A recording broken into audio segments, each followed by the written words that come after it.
તાજેતરમાં supreme court દ્વારા પોતાના એક ચુકાદાની અંદર એક નવો ફંડામેન્ટલ રાઇટ મૂળભૂત અધિકાર મૌલિક અધિકાર જે છે એ ઘોષિત કરવામાં આવ્યો છે. તો એ કયો અધિકાર છે એ બધું આખો ટૉપિક જે છે આપણી માટે અત્યંત મહત્ત્વનો છે.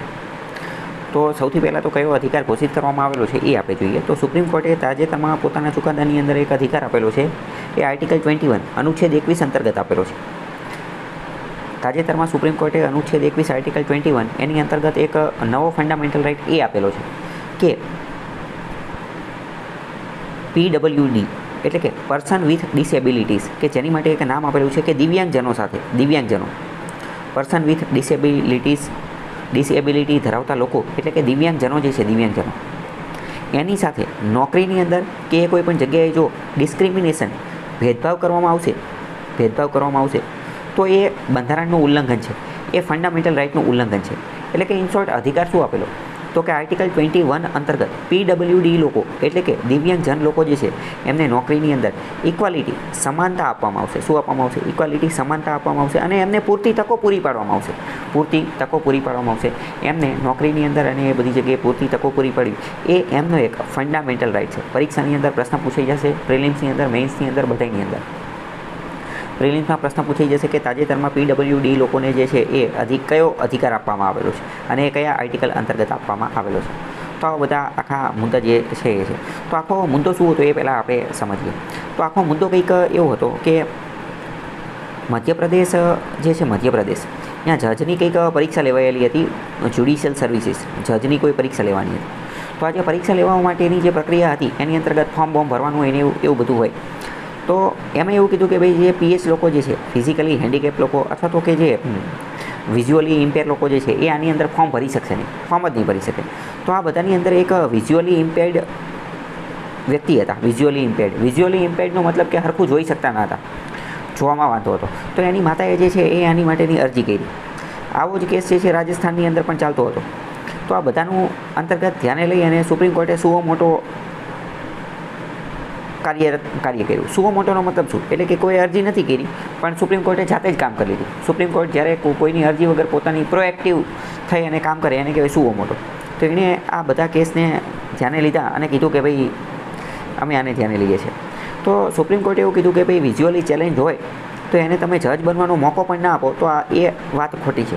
એ કે તમે એને જજ ન બનાવો તો કાંઈ વાંધો નહીં, પણ પહેલાં એને ફોર્મ તો ભરવા દો. મધ્યપ્રદેશની અંદર તો એવું કીધું કે ભાઈ તમે ફોર્મ જ નહીં ભરી શકો. સુપ્રીમ કોર્ટે પોતાના ચુકાદાની અંદર એવું કીધું કે ભાઈ આપણે તો 2019ની અંદર સંસદે એક કાયદો પણ બનાવેલો છે. તો કે કયો કાયદો? તો કે ROPWD rights of person with disabilities એટલે કે જે ડિસેબલ લોકો જે છે એમને ઘણા બધા રાઇટ્સ અધિકાર આપેલા છે.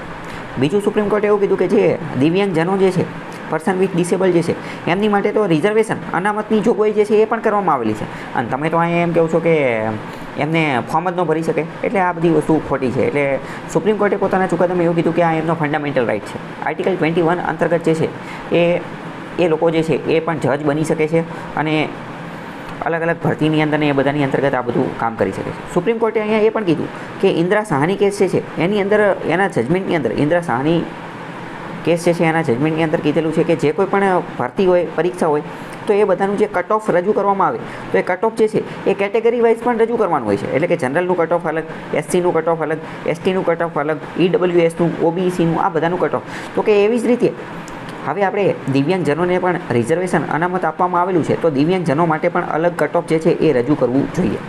સુપ્રીમ કોર્ટે આવો ચુકાદો જે છે આપેલો છે. તો આ અત્યંત મહત્ત્વનો ચુકાદો છે. સુપ્રીમ કોર્ટે અહીંયા એક મહત્ત્વનું ઓબ્ઝર્વેશન અવલોકન એ કરેલું છે કે જો આવું નથી કરતા, કોઈ રાજ્ય સરકાર આવું નથી કરતી તો એનો મતલબ એમ કે ડિસેબલ લોકો જે છે, દિવ્યાંગજનો જે છે એની સાથે તો શું થાય છે?